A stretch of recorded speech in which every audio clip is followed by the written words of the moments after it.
The plane lifted off from the runway, tons of plastic, pistons, passengers, and passports, all roaring towards Paris. For what? Tourists returning home sporting Disney World bags, New Yorkers clutching Berlitz phrase books, memorizing the directions to the bathroom in the Louvre. I was fleeing New York City summer in the throes of final agony. Too many lovers, too many choices. I've left my job to take a summer off to think. Instead, I had taken a summer off to fuck. The solace was somehow not the same. In France, the fire between my legs cooled. I slept with no men. They left my mind. The hot dreams that plagued me in New York subsided. My cunt no longer woke me throbbing in midnight orgasm. In 3 days, I stopped dreaming of hot kisses or anal sex on the floor with a tall blonde. After 3 weeks, I was content to be a nature nun. As my time in France drew to a close, I promised to meet 2 gay men friends. They were both artists and were showing at the Venice Biennale. When I mentioned my spur-of-the-moment trip to Europe, they cajoled me into joining them in Venice. The watchword for my itinerary was, "Why not?" Back on the train, this was after numerous conductors came in and had sex with me. I know, if I only could have bottled what was on me that particular summer. Back on the train, the yellow land disappeared into gray water. We passed the first Greenwich station, and I readied my bags by the door. Boats of all sorts sprung up on the water that surrounded the train, and I knew we'd arrived. I boarded a water taxi. It became my lover, taking me by the hand where I'd never been. I met my artist friends, and they said there was a dinner party being thrown at the villa of some Venetian art dealer. Ugh, it sounded boring and organized. Maybe I'll go off on my own and see if I strike it rich. Oh no, we said we'd bring you. We need a woman. Beside, our host is incredibly handsome, rich, young, and did we say crazy? Okay, what time's dinner? The boys thought I looked great, and with one on each arm, we took off for the Grand Canal. Immense, square, stone, the villa was impressive, even from outside. The doorman ushered us to the butler, who moved us upstairs, where the door was opened by our host.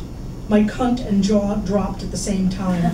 Standing there was a tall, lean, smiling Jean-Paul Belmondo with copper hair, a spray of freckles, shining teeth, teeming huge brown pools for eyes, and hands so big and strong that I saw mine disappear up to the elbow when he shook it. We were immediately drawn to each other, moths to a funeral pyre. I wanted immediate immolation, but he had to be the good host. Drinks for all, in the most beautiful Murano crystal. The art was mind-boggling. I swear the true cross and St. Peter's chalice were behind glass in the living room. And he was amazingly insouciant, dressed in faded Levi's, a custom-made shirt, loafers, no socks, a Rolex, a European preppy. I was in heaven. I talked to all the guests using my best high school Italian. I found out that as 12, we would all go to a small dinner. Ah, the Last Supper in Venice.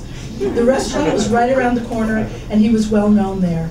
Table and wine waiting, I managed to be seated so that only one person separated us. That person would be scorched by mid-dinner by the heat of the sizzling conversation that passed between us. Course after course paraded by, and each one was saluted by a different wine. We were getting very drunk. Dinner moved to dessert, the formal structure broke down, guests milled around, and he moved to the bar to choose aperitifs. I followed. I was so fucking hot in mind and body, I needed to go outside. I stopped at the bar to take a sip from his glass. Good choice, I said, and headed straight for the door. He followed me. I braced myself on the wall by the canal, and he sat next to me. I took his face in my hand and turned it toward me. I kissed him. He came back at me like an explosion, like one of those funny trumpet-shaped yellow flowers that shoot seeds in summer if you so much as brush by it. He lifted me off the wall, and kissing me, he carried me into the alley next to the restaurant. I'd never been with somebody so strong, so crazy. Sono caldo, tremendiso, he muttered, and we sweat our shirts through in a minute. Biting, clawing, his hands under my arms, my feet never touching the ground. I'm the host, I must go back, he stammered. Okay, all right, let's go back. Don't worry. I tried to kiss him softly, but every touch drove him crazy. I wrestled myself from his clutches to the ground and tried to rearrange my sartorial image. Linen and silk wrinkle like hell. What the fuck? It was worth it. Give the boys a good giggle. We returned, he sheepish, me triumphant. We finished dinner and headed back to the villa for more drinks. I was turning into a canal. I was so full of liquid. It was really bonkers, so frantic, it was wonderful. I came into the kitchen to assist. The butler was off. He grabbed me, and those full lips wrapped around me, and we kissed and sunk back into one another. A shuffle from across the room disturbed our embrace. One of his friends setting out lines of coke, sorting the white powders into neat little regiments, soldiers for review and inhalation. 1, 2, 1, 2. We'd done them all. Now they'd fire their guns inside our heads and into our blood. We kissed again, and the rails raced into our brains. Guests were leaving, and my friends eyed me. Was I staying? Oh yeah, we're going to go out for a boat ride, a ride in the speedboat. They tramped off into the night to catch a water taxi, but not before warning me. The train to Paris is at noon. Sometimes gay men can be so strict.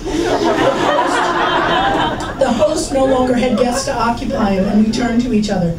Oh yes, the boat ride, as I promised. The doorman brought the low, long speeder around the waterside door, and we got in. He zoomed off, careening through the canals at breakneck speed. He turned to me. Can you drive? Sure, I retorted. I had never piloted a boat in my life. But he was very drunk. I was not, and I thought, shit, American girls can do anything. And I trusted me more than I trusted him. We exchanged places, and he began to coach me and kiss me and grab me. Watch out, don't hit one of those things, they're very heavy. He teased. I had the throttle out full, and we bashed and bumped our way out of Venice. Where are we going? Just thought I'd ask. Like Count Dracula, he growled, to the sea.